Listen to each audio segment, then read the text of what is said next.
Don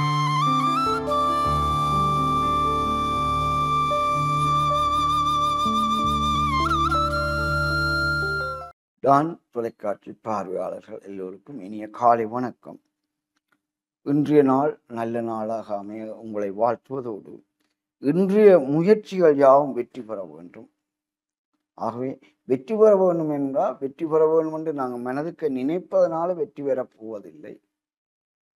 வெற்றி அடைய நாங்கள் நல்லொழுக்கம் நல்வழிகளை தேடி அதன் வழி பயணிக்க வேண்டும் என்று கூறிக்கொண்டு எந்த செயற்பாட்டிலும் இறங்கும் முன் ஒன்றுக்கு பல முறை சிந்தித்து செயலில் இறங்கினால் நல்லது கெட்டு அறிந்து செயற்படலாம் என்ற தலைப்பில் ஒன்றுக்கு பல முறை சிந்திப்பதால் விடுபட்டது நிரப்பப்பட்டு முழுமையான திட்டமிடலை செய்யலாம் என்பதை விளக்க விரும்புகிறேன். நாங்கள் என்னென்றா ஒரு சமாளிப்பு செய்கிறோம். எல்லா வீட்டில் என்ன சமாளிப்பு செய்கிறோம்?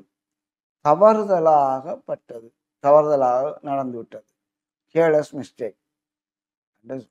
இதனை நாங்கள் அறிவியல் ரீதியாக ஏற்க முடியாது, உளவியல் ரீதியாக நீங்கள் ஏற்றுக்கொள்ள மாட்டார்.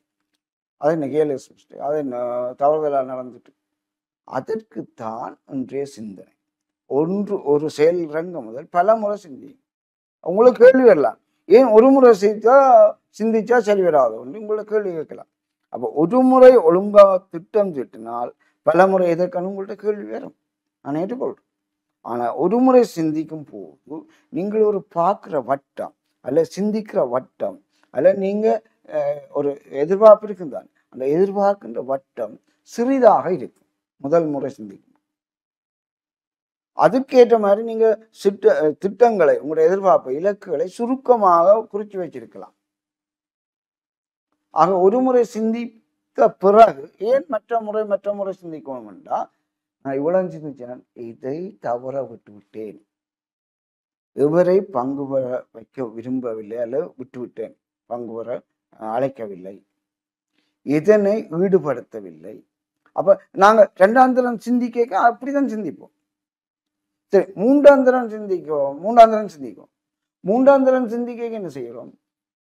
அப்ப எது விடுபட்டது இனிமையா இருக்கா, சரி வேணுமெண்டா நெட்டில் இருக்க தட்டி பார்ப்போம், வேறு எதுவும் இருப்போம். இவ்வாறு நாங்கள் என்ன செய்கிறோம்? மூன்றாம் தரத்துக்கு போறோம். ஒரு முறை சிந்தித்தா போதாதா என்ற கேள்வியில நாங்கள் ஒரு முறை சிந்திக்கும் போது குறுகிய வட்டத்துல நின்றிருப்போம். இரண்டாம் முறை சிந்திக்கும் போது கொஞ்சம் வட்டத்தை பெருசாக வச்சு சிந்திக்கிறோம். மூன்றாம் தரம் சிந்திக்கும் போது அதை விட பெரியாக வட்டத்தை போட்டுட்டு சிந்திக்கிறோம். இவ்வாறு ஒன்றுக்கு பல முறை சிந்தித்து செயலில் இறங்குவதனால் எது நல்லது எது கெட்டது என்று வேறுபடுத்துகிறோம்.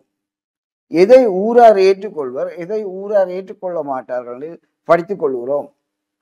எது அரசு சட்டங்களுக்கு உட்பட்டு இடம்பெறக்கூடிய செயலாக இருக்கு, எது அரசு சட்டங்களுக்கு உட்பட்டு இடம்பெறாத செயல்களாக இருக்குன்னு வேறுபடுத்தி அறியக்கூடிய வாய்ப்பு இருக்கு. அப்ப நாங்கள் மேலோட்டமாக சிந்திப்பது தவறு என்று சொல்றோம். மேலோட்டமாக சிந்திப்போம், இதுக்கு என்னோட காசு இருக்கு தானே, காசு கொடுத்து வழிபட்டு தப்பலாம். அதாவது மேலோட்டமான சிந்தனை. அந்த வேண்டுற பொருள் எவ்வளவு காலம் பாவிக்கும், அது தரமான உற்பத்தியான சிந்திச்சா கொடுக்குற காசு புறமதியான நீங்க மதிப்பீடு செய்திருப்பீர்.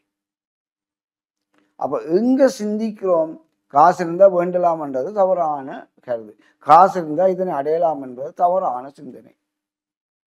அப்ப சிந்தனை என்பதை நாங்கள் கொஞ்சம் 2-3 தரம் மேட்டு பார்த்தோம்னா இது நல்லா இருக்குமா கெட்ட ஒரு டெஸ்ட் பண்ணி பார்த்துட்டு வேண்டுமா, டெஸ்ட் பண்ணி பார்க்காம வேண்டாம். ஒரு சரியா அரைஞ்சு போட்டு பழகணுமா, அரைஞ்சு. நான் தங்கைக்கு திருமணம் செய்கிறேன், தங்கையை திருமணம் செய்கிற மாப்பிள்ளை பக்கத்து வீட்டுக்காரன்ட்டு கேட்குறேன், இவற்றை தங்கச்சி எப்படி. அப்போ அவருக்கு திருமணம் செய்ய வேணும், அப்போ விசாரணை செய்யும், அதுக்கு பிறகு அவர் முடிவெடுக்கிறார் திருமணம் செய்யும். ஆகவே ஒன்றுக்கு பல முறை நாங்கள் திட்டமிடுவதாலும் தீர விசாரித்து முடிவெடுக்க முயற்சி எடுப்பதாலும் விடுபட்ட குறைபட்ட தவறப்பட்ட கேர்லெஸ் மிஸ்டேக் இல்லாமல் தவறுதாக எதுவும் இடம்பெறாமல் சரியாக நாம் எல்லாவற்றையிலும் இறங்கி வெற்றி பெற முடியும் என்று கூறிக்கொண்டு விடைபெறுகின்றேன். நன்றி.